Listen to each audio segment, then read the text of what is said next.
네, 안녕하세요. 쌤스쿨에 오신 여러분들 모두 환영합니다. 저는 쌤스쿨 멘탈 클래스에서 마음 코치 연쌤으로 여러분들을 만나게 될 희소 쌤플러스 장세연이라고 하고요.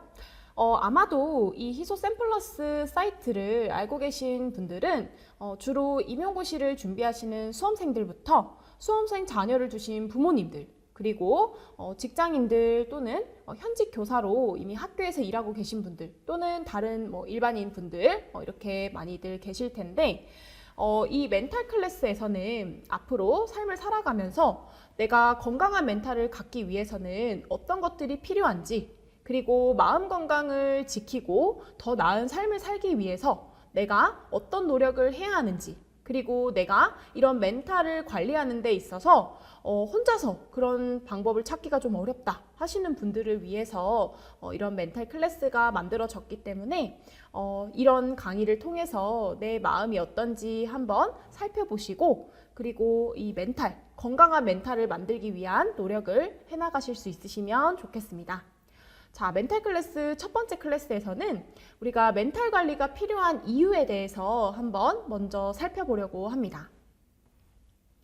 자, 우선 제가 질문을 한번 드려보고 싶은데 여러분들의 마음은 얼마나 건강한가요? 자, 스스로 한번 질문을 해보시면 좋겠어요. 내 마음은 얼마나 건강한가? 또는 내 마음은 어떤가? 이렇게 한번 질문을 해보시면 아마 내 마음이 어떻지? 내가 마음이 건강한가? 내 마음이 어떻지? 이렇게 좀 생각을 하시는 분들이 더 많으실 건데, 사실 우리가 내 마음이 어떤지를 좀 살펴봐도 잘 모르는 경우가 많아요. 내가 삶을 살아가다 보면 너무 바쁘게 삶을 살아가다 보니까 그만큼 내 마음의 소리에 귀를 기울일 수 있는 시간적인 여유가 없기도 하고, 그리고 마음이 좀 힘들어도 그런 마음을 충분히 돌볼 수 있는 여유가 없기 때문에 그냥 지나가듯이 가는 경우가 많죠. 근데 이제 우리가 이런 마음 건강이라고 하는 것은 굉장히 중요한데요. 우리는 예를 들어서 배가 아프거나 머리가 아프거나 또는 상처나 멍이 들면 자연스럽게 병원에 갑니다. 근데 우리가 마음은 그렇지 않아요. 눈에 보이지 않기 때문에 마음이 좀 아프다 또는 지금 마음이 건강하지 않다라는 것을 잘 인식하기도 어려울 뿐만 아니라, 그걸 인식했을 때에도 우리는 좀 이런 마음을 어떻게 다뤄야 할지 굉장히 서툰 경우가 많죠. 자, 근데 우리가 이런 마음에 대해서 좀 살펴볼 필요가 있는 좀 통계 자료를 제가 좀 먼저 보여드리려고 해요. 자, 보시면 화면에 2024년에 국민정신건강 지식 및 태도조사 결과 보고서를 한번 보시면 정신건강 문제를 경험한 국민의 비율이 2024년 기준으로 73.6% 정도 보고가 되었습니다. 자, 이 정도면 사실 국민 10명 중에 7명 정도는 정신건강 문제를 경험하고 있다, 이렇게 볼 수가 있는데, 자, 여기서 말하는 정신건강 문제, 자, 우리가 주로 정신건강 문제라고 이야기하는 것들은 크게 자살이나 자해랑 이런 것들을 생각할 정도로 심각한 것만 정신건강 문제라고 보기는 어려워요. 자, 여기 보시면 제가 주된 정신건강 문제로 우울, 불안, 스트레스, 소진, 그리고 불면, 중독 이런 것들을 여기 언급을 해놓았는데요. 현대인들이 많이 경험하는 정신건강 문제들은 지금 여기에 있는 것들과 관련 있는 경우가 굉장히 많죠. 우울이나 불안한 감정, 우리가 삶을 살다 보면 예기치 못하게 좀 이제 부정적인 일이 발생했을 때 우리는 우울하고 불안하고 이런 마음을 느낄 수 있고요. 그리고 삶에 있어서 건강이든 또는 이제 어떤 관계든 일적이든 공부든 이런 여러 가지 스트레스 요인들로 인해서 스트레스가 주어지기도 하고, 그리고 내가 삶을 치열하게 살아가다 보면 소진이 되기도 하고, 그로 인해서 또 잠을 못 이루는 그런 날들이 점점 늘어나기도 하고, 또는 현대인들이라면 스마트폰 중독은 사실 거의 질병이 아니다라고 할 정도로 정말 많은 사람들이 스마트폰을 포함해서 이제 여러 가지 중독 문제를 보이고 있죠. 알코올도 그렇고 또 요즘에는 마약도 굉장히 심각해진 그런 중독 문제가 되고 있는 것 같아요. 원래 우리나라는 마약 이러면 굉장히 먼 얘기였는데 작년하고 올해 나오는 그런 기사들을 보면 이제 우리나라도 마약에서 완전한 나라는 아닌 것 같습니다. 그 정도로 이제 여러 가지 정신 건강과 관련된 문제들이 점점 더 심각해지고 있다라고 볼 수가 있겠고, 자, 그러면서도 5개 이상의 정신건강 문제를 경험한 국민은 33.5%에 해당됐습니다. 그러니까 그 정도로 이제는 한 개 정도의 정신건강 문제는 거의 뭐 살면서 대부분의 사람들이 너무 자연스럽게 경험하는 그런 정도다라고 볼 수가 있고, 이렇게 복합적인 정신건강 문제를 경험하는 사람의 비율도 적지 않다라고 볼 수 있는 거죠.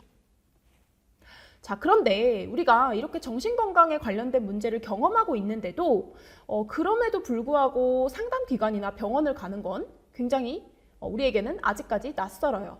자, 보시면 정신건강 문제를 경험하였음에도 상담기관이나 병원을 방문하지 않은 비율이 무려 73%나 됩니다.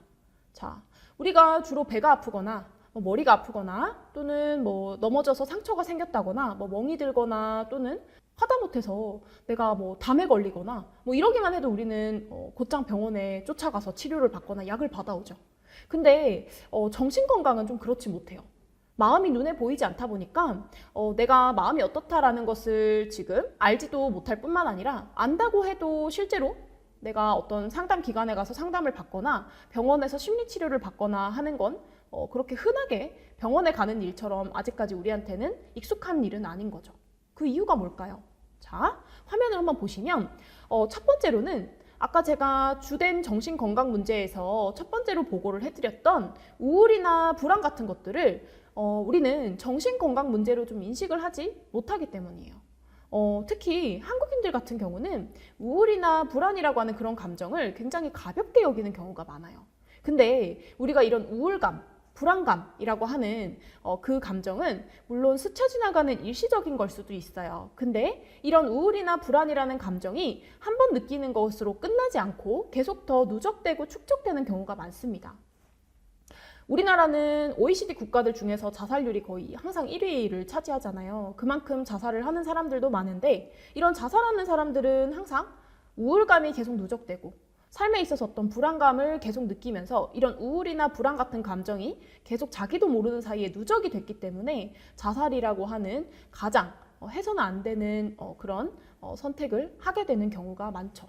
그러니까 이제 이런 우울이나 불안 같은 것들이 정신건강 문제로 좀 인식이 돼야 되는데, 우울한 건 뭐 나도 그런 게 아니라 저 사람도 그러니까, 이 불안한 감정은 금방 지나가니까 이렇게 생각하고 너무 이 문제를 심각하게 받아들이지 않는 경우가 많은 거죠.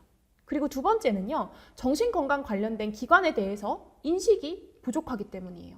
자, 아마 여러분들도 생각해 보시면 정신건강의학과를 제외하고 내가 마음이 아플 때, 마음이 힘들 때 갈 수 있는 기관이라고 생각하면 어딜 가야 될지 바로바로 머릿속에 떠오르지 않으실 텐데, 여기 보시면 국립정신건강센터, 정신건강복지센터, 좀 발음도 힘든, 그리고 너무 길죠. 이거 한 번에 딱 머릿속에 각인되지가 않아요. 그러다 보니까 내가 어디에 가서 이런 정신건강에 관련해서 도움을 받을 수 있을지에 대한 부분이 좀 어렵다라고 보여질 수 있는 거고요. 세 번째는 낙인에 대한 두려움이에요. 일단 우리는 정신이 좀 건강하지 않다라고 하는 것에 대해서는 다른 사람들이 나를 어떻게 바라볼까 하는 것에 대한 타인을 의식하는 것이 굉장히 강합니다. 특히 한국인들은 더 그렇죠.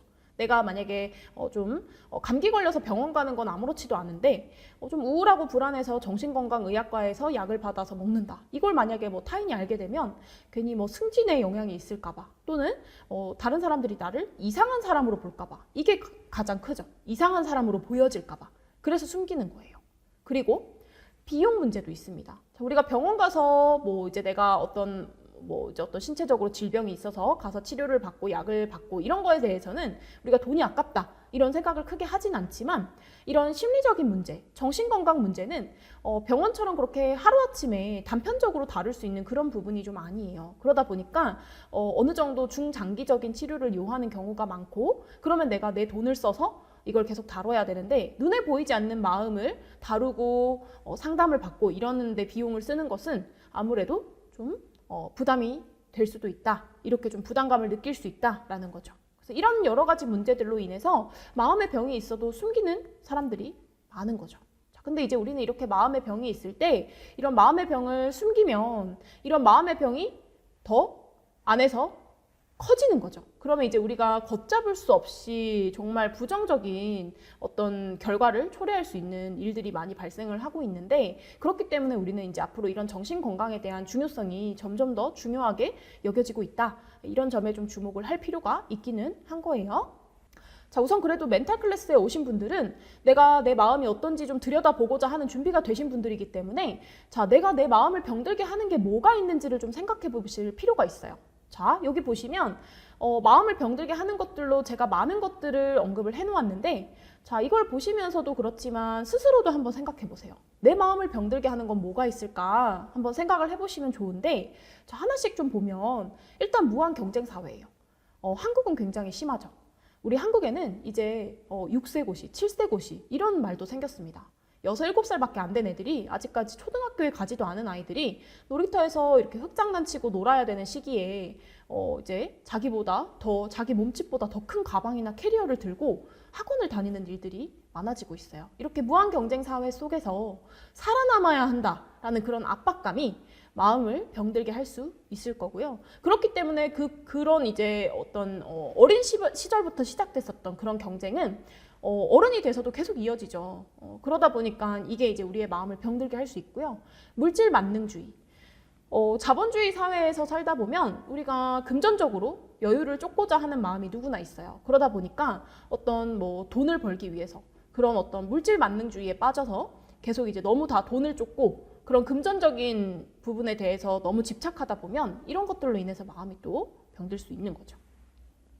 그리고 상대적 박탈감이나 열등감 이런 것들은 처음에 언급된 무한 경쟁 사회하고도 연결되어 있는 거죠. 내가 누구보다 못하고 누구를 꼭 뛰어넘어야 되고 누구를 이겨야 되고 저 사람하고 비교하면 내가 너무 볼품없어 보이고 이런 생각을 자꾸 하다 보면 이게 또 지나친 경쟁으로 이어질 수도 있고 자꾸 내가 누군가하고 나를 비교하는 상황에서 나를 있는 그대로 보지 않고 자꾸 다른 사람하고 비교하면서 상대적으로 열등감을 느끼고 박탈감을 느끼는 것도 어떤 마음의 병과 연관이 되는 부분입니다. 그리고 실패 경험. 자, 이 실패 경험도 중요해요. 우리가 한번 실패를 하게 되면 인간은 이제 이런 실패를 학습하게 됐을 때 이걸 딛고 일어서는 회복 탄력성이 굉장히 떨어지게 돼요. 그래서 내가 실패를 했을 때는 또 실패할까 봐 두려워서 이제는 실패에 대해서 회피하기 위해서 도전조차 하지 않게 되는 그런 일이 자꾸 발생하게 되고 그러면 내가 사회에서 도태되고 자꾸 무기력해지고 삶을 살아가는 데 있어서 자꾸 마음의 병을 스스로 키워가는 그런 결과가 나타날 수 있는 거고요. 트라우마도 그렇습니다. 이제 우리가 삶을 살아가다 보면 여러 가지 어떤 재난이 일어날 수도 있고 내가 생각하지도 못했던 내가 통제하지 못하는 그런 사건 사고가 많아요. 그러면 그런 트라우마로 인해서 또 내가 어떤 마음의 병을 얻을 수 있겠죠. 그리고 상실 경험.